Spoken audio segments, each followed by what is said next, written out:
sabor e saúde, por Ari Bucione e Fábio Ferrolho.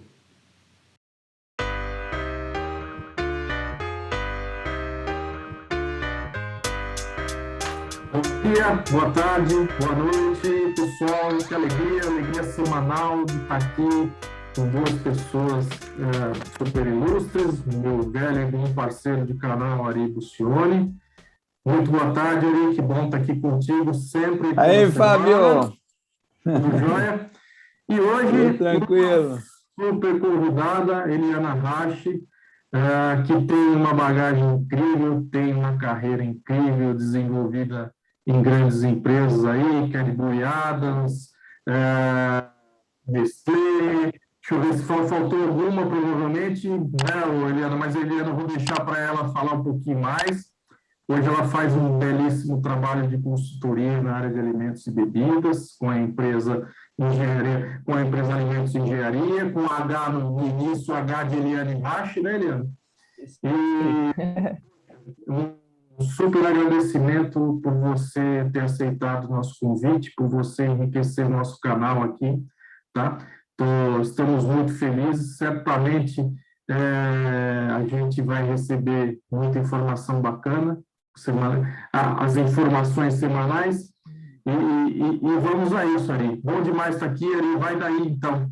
Um grande abraço. Fábio. Daqui a pouco a gente pergunta aí. Fábio, esse é o 33º episódio, hein? 33 semanas. Númerozinho que eu gosto muito, Ari. Eu também. Olha, é uma honra ter aqui uma convidada que nos está prestigiando exatamente neste episódio, né? Certamente, Ari. Existe uma expectativa muito grande, eu não vou me alongar muito, porque depois o tempo falta no final, né? Então, Eliana, muito obrigado pela sua presença e a gente pede que você se apresente para depois começarmos a fazer as perguntas. Eu não fiquei apresentando a Eliana muito, Ari, porque se eu for falar tudo, toda a experiência, toda a bagagem, vai consumir os 30 minutos. Então, deixa ela falar mais resumidamente. Tá bom. Gente, eu que agradeço ao Fábio e ao Ari pela oportunidade, acho que é bem bacana o canal de vocês. Obrigado. Aí divulgando sempre coisas, eu acho super pertinentes na área de quem está aí nesse mundo de alimentos e bebidas, é muito importante. Então, dá voz para pessoas diferentes, experiências diferentes, né? Então, eu que agradeço pela oportunidade. Muito obrigado, seja bem-vinda mesmo. Obrigada. Muito bem-vinda, Eliana, mais uma vez. Bom, obrigada, Eliana, o Fábio falou um pouco da sua história, né? E eu nem sei, digamos, como é que tudo começou. Então, acho que se você pudesse dar uma breve passada aí, desde que você saiu da faculdade, o que você pensou, até chegar na Alimentos e Engenharia, né?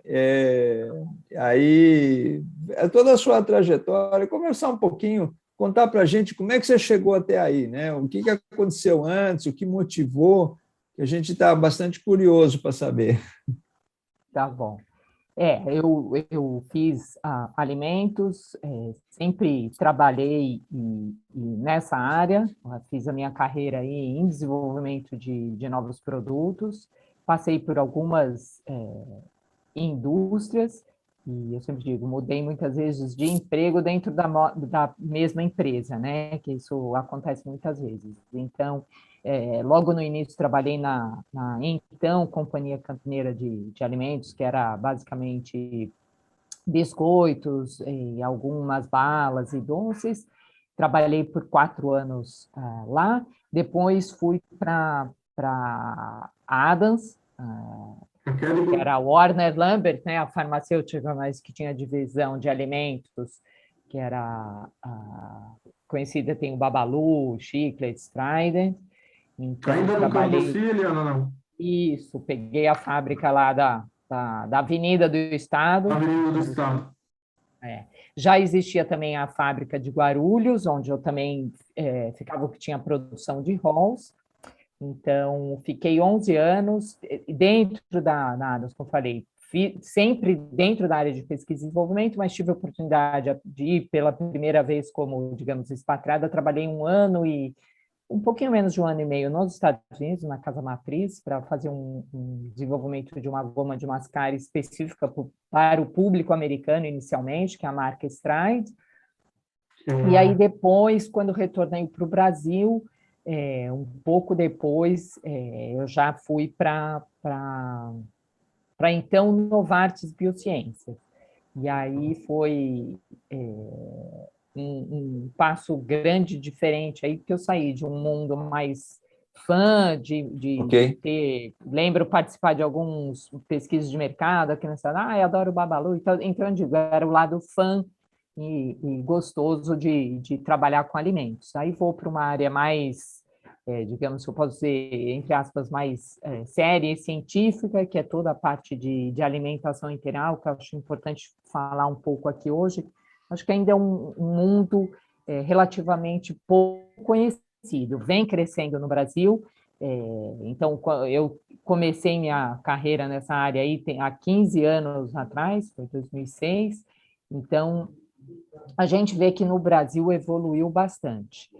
E aí, eu fiquei um ano como Novartis, um pouco menos de um ano, a Nestlé adquiriu esse negócio globalmente, e aí eu fiquei ainda na Nestlé Brasil por uns 3 anos aqui, e aí surgiu a oportunidade de ir para fora, né? Então, sempre aquela coisa que perguntam, não, você iria ser expatriado e tal? Eu falava, olha, vou.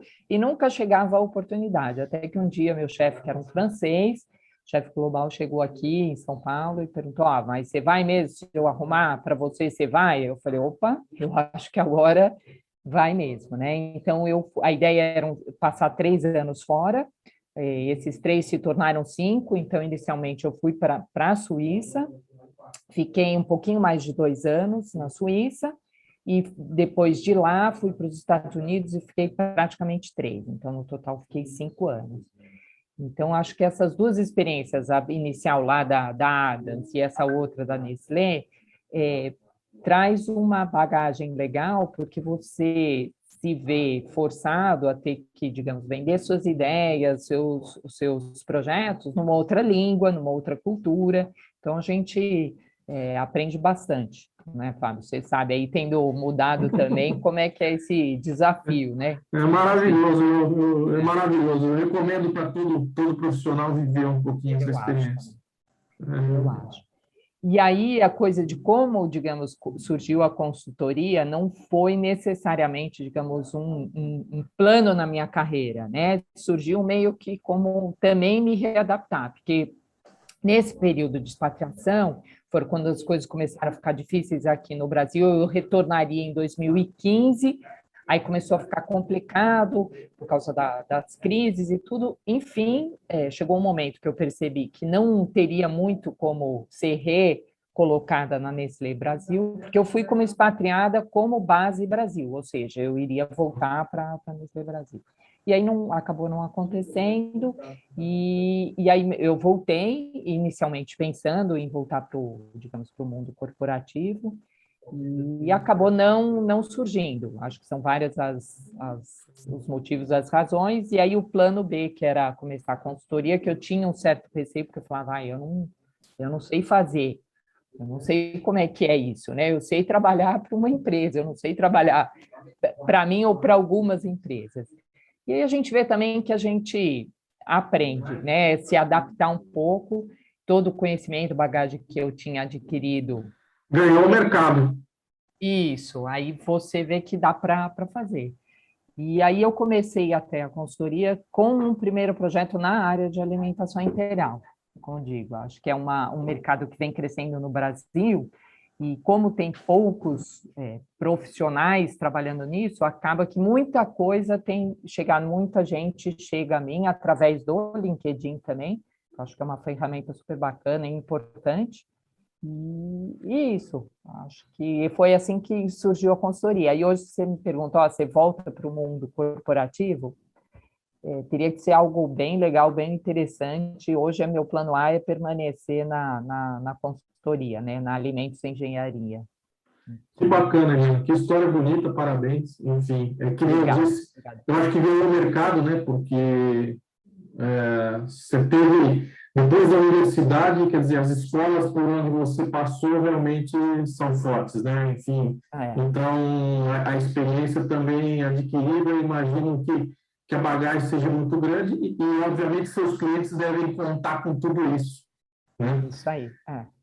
Conta para a gente um pouquinho mais, Helena. Agora eu também fiquei curioso, enfim, confesso para você que essa história de alimentação integral é realmente bastante interessante.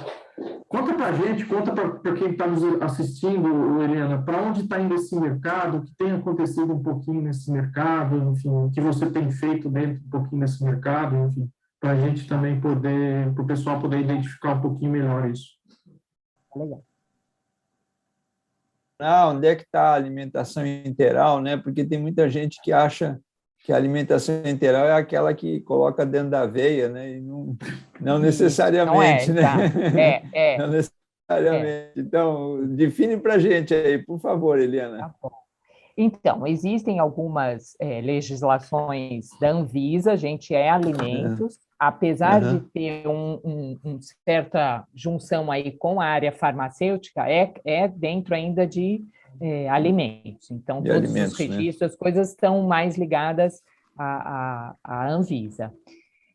Então, assim, é basicamente a forma de suprir uma nutrição adequada para alguns pacientes. Então, muita gente que está em hospital, ou que vai ter uma cirurgia, que precisa tomar alguma coisa antes, ou quem está até em uma UTI, que não tem como se alimentar de forma tradicional, como a gente faz, que tem que ir para essa alimentação integral. Então, é um mercado que, no Brasil, ele vem crescendo e amadurecendo. Então, quando eu comecei lá atrás, em 2006, lá na Novartis, era uma coisa de uns 10 anos aqui no Brasil, ou seja, tem uns 25 anos no Brasil, então é relativamente novo se você comparar com a Europa ou com os Estados Unidos, que são já mercados bem mais maduros.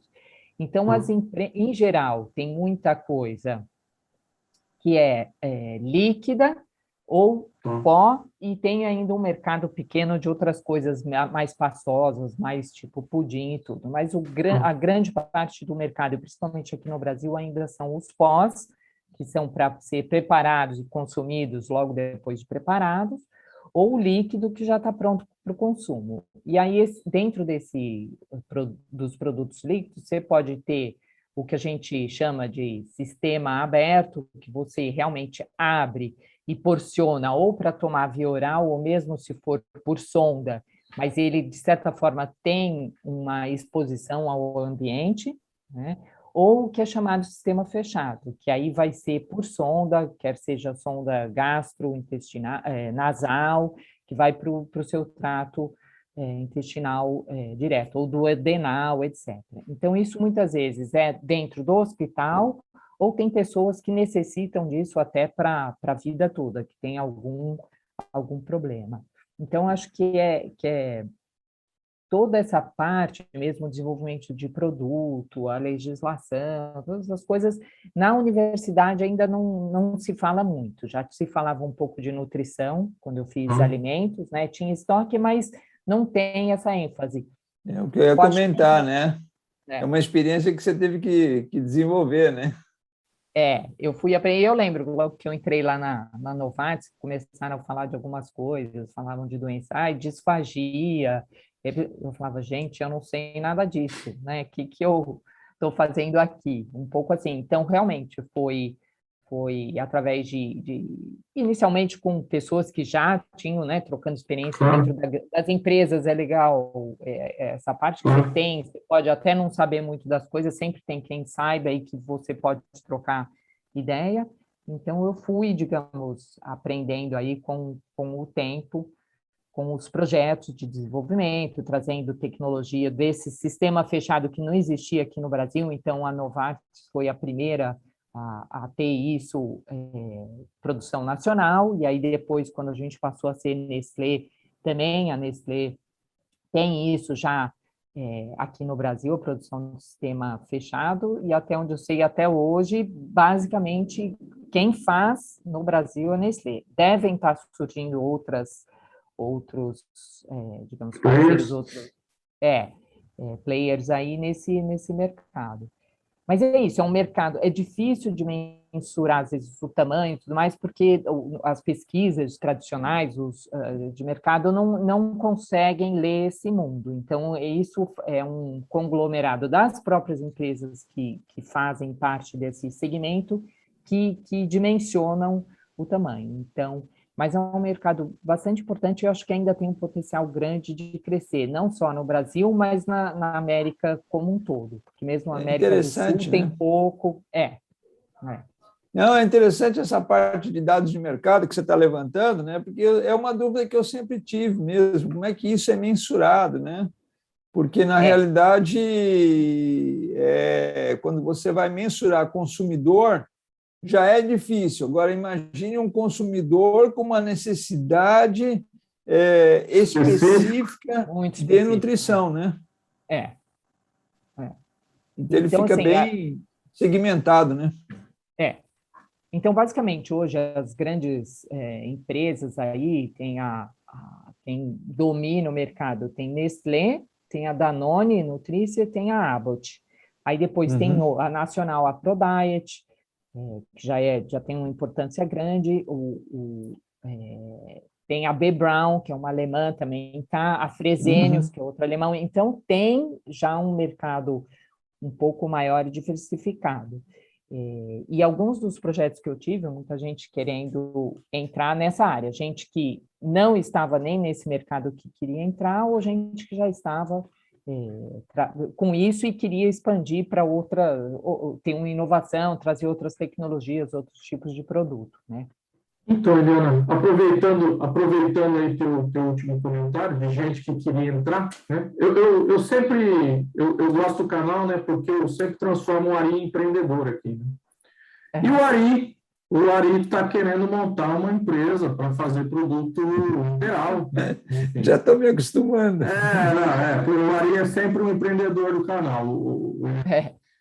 E por que eu estou citando isso? Nesse caso, Helena, conta um pouquinho para a gente, né? Como é que a Alimentos Engenharia trabalha nesse processo para poder ajudar o Ari a funcionar a empresa dele, até onde a Eliana, né, e a Alimentos Engenharia vai, né? Só na parte regulatória, vai na parte de desenvolvimento de produtos, é um pacote que você entrega, enfim. Como que é esse processo de trabalho hoje teu, Eliana? Eu acho que não só nessa área de Enterprise, mas em qualquer outro projeto, é atender o que o cliente está querendo, né? É ajudar o cliente. Aí, ajudar o cliente pode ser muita coisa, pode ser até mostrando que não necessariamente a ideia que tem é factível, ou até ajudando a fazer acontecer. Então, hoje, para quem está totalmente fora, quando chega e quer iniciar nisso, eu sempre falo, a primeira coisa, tem que entender que é um mercado, é uma guerra dos grandes e difícil. Então, se você quiser entrar, brigar por esse mercado, tem que ter perna, tem que ter fôlego, ou seja, tem que ter dinheiro, porque uma Nestlé, a Abbott, tudo mais, se você chegar, começar a cutucar e atrapalhar, eles vão reagir, né? Vão pôr o preço lá embaixo. Então, assim, tem que ter um entendimento e que não é só lançar um produto, porque muito disso do mundo dos alimentos integrais é ter uma equipe por trás embasada de nutricionista, o pessoal que saiba, você vende uma solução, você não vende só o produto, né? Então, tem isso, tem que ter uma rede de embasamento técnico-científico grande e importante. Então, mesmo quem vende, o pessoal de marketing nessas empresas, geralmente, tem muito nutricionista, então não é um marketing apenas mercadológico, digamos, né? Tem que ter um embasamento técnico. Então, acho que o primeiro desafio é isso, olha, o que você por onde você quer entrar, e também que parcerias que teríamos que fazer para poder produzir esses produtos, porque, por exemplo, você tem que falar, olha, eu quero ter o produto líquido pronto para beber. Então, uma linha asséptica, uma linha é caríssima. Então, muitas vezes, olha, começa talvez procurando um parceiro que já tem todas as instalações e você trabalhar como um co-manufacturer. Terceirizando, Terceiro, né? Isso. Os pós, você pode começar como os módulos, como a gente chama, um módulo de proteína, um módulo de fibra, um módulo de carboidrato, que é mais fácil. É um pó, pode ser uma combinação de mais de um ingrediente, que você faz um envase, pode ser no sachê, numa lata, por exemplo. Então, é uma forma mais rápida de você iniciar o projeto. E a parte dos líquidos, sem dúvida, é uma coisa que vai demandar mais trabalho, tanto a parte fabril, mesmo o desenvolvimento de produtos, você fazer um produto que seja estável, que passe bem pelo tratamento térmico, que permaneça aí durante o shelf life sem ter grandes aumentos de viscosidade, porque, lembrando, muitas vezes isso é administrado por tubo, né, tube feeding, então não pode estar viscoso demais que entope a sonda, isso tem que dar um trabalho enorme para o paciente. Então, são várias coisas aí que tem que estar bem estruturado e planejado, e muitas vezes você mostrar isso para o cliente, que ele talvez, muita gente quer entrar, está vendo a parte financeira, que realmente são margens muito boas e interessantes, mas você não é fácil ter tudo isso aí, os processos de registro são longos, então tem várias coisas que têm que ser consideradas aí, né? É um mercado bem específico, né? E muita gente até confunde isso com suplemento, e não tem nada a ver. Uma coisa, suplemento é muito mais simples, né? Os cuidados que você tem que ter para uma dieta integral, como você falou, né? Além da parte, digamos, nutricional, tem a parte física do produto, né? Que ele não pode entupir, a pessoa não tem conhecimento para poder fazer isso naturalmente, e o produto tem que funcionar bem, né? Então, é muito requisito. Olha, Fábio, eu acho que eu vou desistir da ideia de montar a fábrica disso. Não, mas assim... Dieta integral, eu vou deixar para a Eliana passar esse conhecimento para outros clientes. Não, eu acho assim, Não desiste, não. Nada que uma boa consultoria como da Liana não te resolva, né, Liana? Isso aí, com certeza. Aí. Tá certo. A consultora é boa, mas o empresário aqui não... Com o apoio certo ali, sem problemas, né, Liana? Com certeza.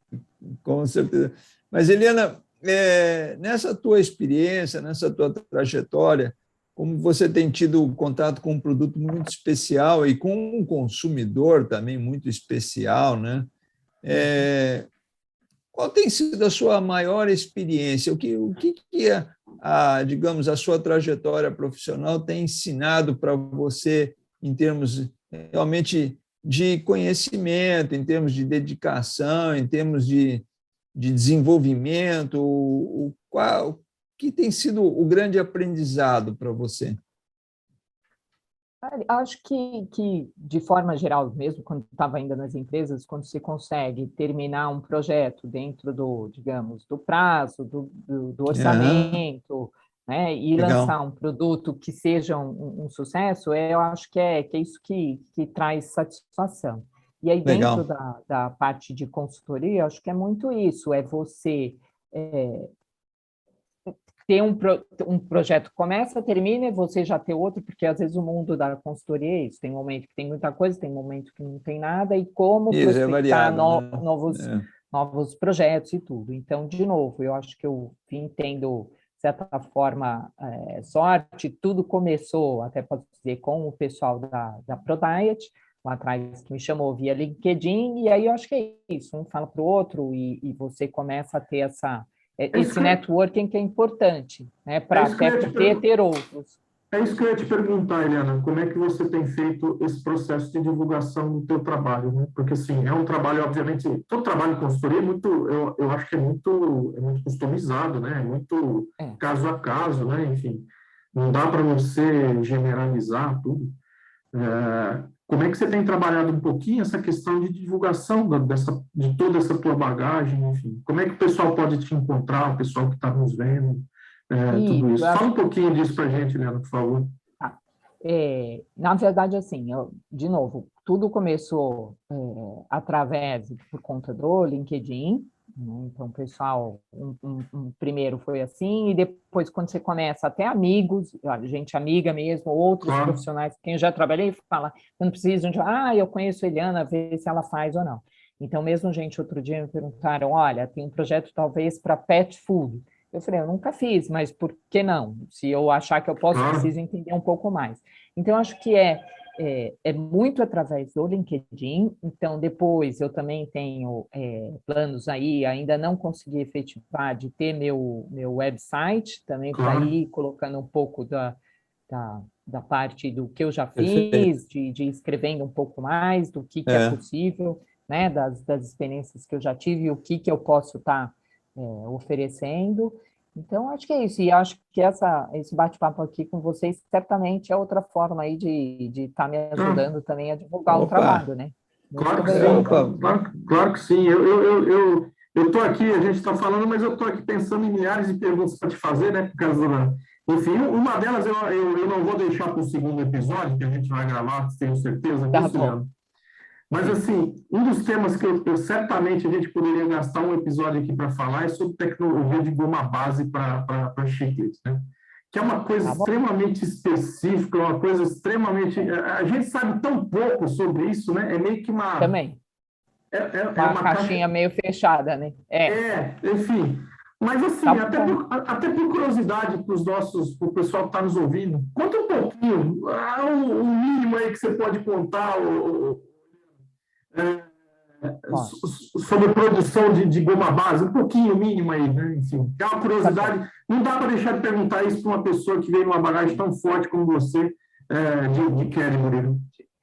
Olha, quando eu comecei lá, não conhecia, foi aos poucos. Inicialmente, até a ideia era mais para confeitos e tudo, mas trabalhei muito mais até em goma de mascar, né? Então, Desculpa te cortar, só fazer uma observação. Para o público português, é a goma elástica e não a goma de mascar. Tá? Só fazer goma elástica. Isso Exatamente. Isso, tá bom. É isso aí. Chewing gum, é isso aí. Exatamente. Então, então, Adams, né, a Warner Lambert, digamos, tinha um grupo grande, era uma empresa americana, então tinha uma planta piloto e fenomenal lá nos Estados Unidos, e a goma base em si foi aos poucos sendo desenvolvida lá pela Adams. Então, foi sendo aprimorado no Chile. Mas, basicamente, muitos dos componentes são coisas que vêm tipo um PVC da vida, que vem até pode vir de petróleo, pode vir de várias, não só da goma vegetal e tudo. Então, muito disso era formulado, e o grande desafio que a gente tinha, tanto esse projeto que eu mencionei, trabalhar lá, o projeto chamava Gun Lovers, nos Estados Unidos, e aí você faziam uma pergunta, o americano falava, não máximo muito tempo, não, umas 4 horas uma goma. Não é muito tempo, 4 horas, e queria que permanecesse com sabor essa parte. Ainda tinha que ter leste, a base, isso, então, o que a gente fazia, não só um aroma legal, sem dúvida, né, mas tinha algumas coisas. Então, por exemplo, você colocava um aspartame, um acessulfame encapsulado, que vai deixando isso um release mais ao longo do tempo. Então, tinha algumas formas de a gente tentar melhorar não só a textura da goma, né? Então, usava glicerina, triacetina, algumas coisas. O Bablu era divertido, como eu falo, a gente fazendo avaliação sensorial, aí tinha, olha, o tamanho da bola, a gente tinha que soprar a bola, media com a régua. Então, tem umas coisas assim, que é um outro mundo. Legal. Isso, eu acho que sempre teve gente por trás, né, com toda essa parte de ciência, de tecnologia, de estar estudando e aprimorando aos poucos. Muito possivelmente, as gomas bases que a gente tinha lá atrás, quando eu trabalhava, nem devem estar mais hoje necessariamente no mercado, já vai evoluindo, né? Sim. Mas é isso, é muito estudo por trás para ir melhorando e sempre trazendo coisas diferentes para o consumidor. Esse é o aspecto, efetivamente, que eu queria destacar, né? Enfim, é engraçado, porque, assim, a gente, como consumidor, um consumidor comum, né? Você vai lá, você masca, enfim, mas, poxa vida, quanta coisa tem por trás daquilo, né? Enfim, em termos, em todos os aspectos, né? Inclusive regulatórios, como você falou, você tem uma matéria-prima vinda do petróleo, mas isso não necessariamente significa que isso cause algum mal, muito pelo contrário, porque tem todo um processo por trás, né? Então, assim, mas é engraçado como às vezes a gente consome e não para pensar um pouquinho nisso, né? Simplesmente você põe na boca e está lá mascando 4 horas, ou 3 horas, ou 2, enfim. E, poxa, estou mascando o quê, na verdade, né?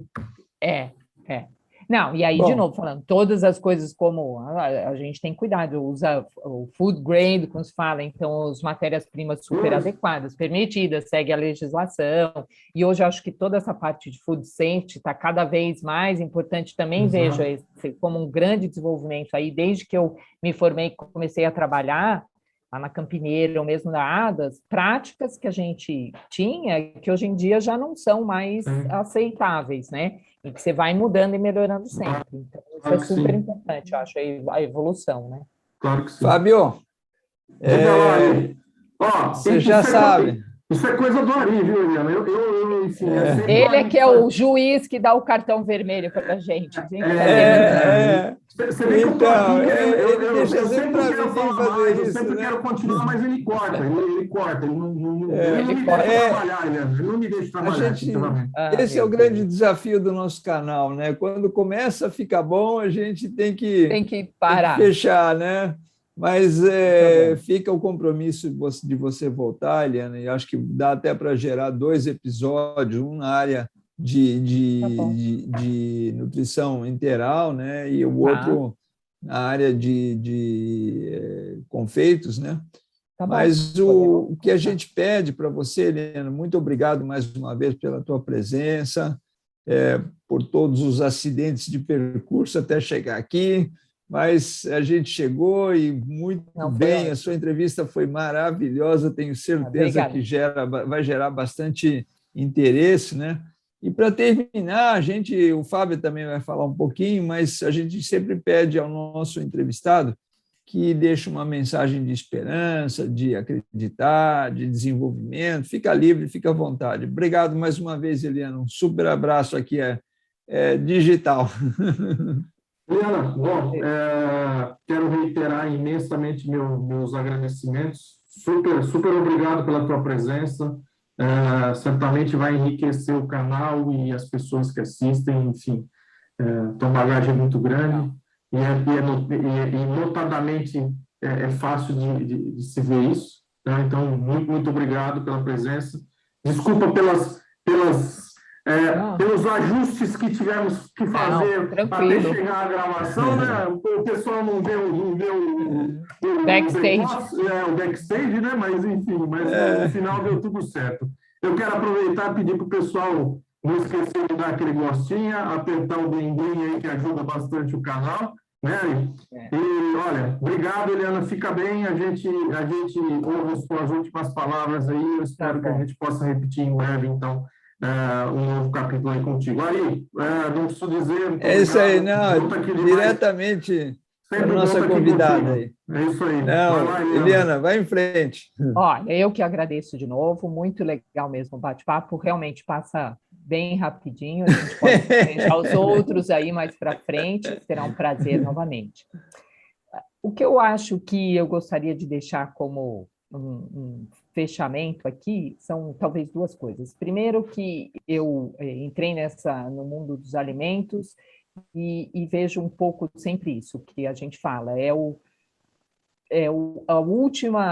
último segmento a entrar em crise e é o primeiro a sair dela. Então, a gente tem muita possibilidade de fazer coisas bacanas e é uma das necessidades básicas do ser humano se alimentar e se alimentar bem. E aí, com isso, eu puxo um gancho aí para o que seria a minha, talvez, esperança aqui, que eu acho que é importante a gente, que eu não pensava isso talvez logo que me formei, comecei a carreira, mas eu vejo hoje a importância, eu como profissional de alimentos dentro da minha consultoria atual, é trabalhar não só para, digamos, deixar as coisas como o cliente quer, mas muito assim, é deixar, proporcionar um direito humano a uma alimentação adequada. Eu acho que a gente está passando por uma crise muito difícil, e isso, a gente tem uma mistura de obesidade, de desnutrição, e hoje com a questão da fome, especialmente no Brasil, é muito triste. Então, eu acho que tem que ter esse caminho, os profissionais de alimentos deveriam estar pensando também nisso, não só nos projetos, mas é como proporcionar uma alimentação mínima e adequada a toda a população brasileira. Perfeito, Helena. Perfeito. Maravilhoso. Maravilhoso. Para fechar com chave de ouro. Muito obrigado. Obrigada a vocês, foi ótimo. Um prazer, uma honra.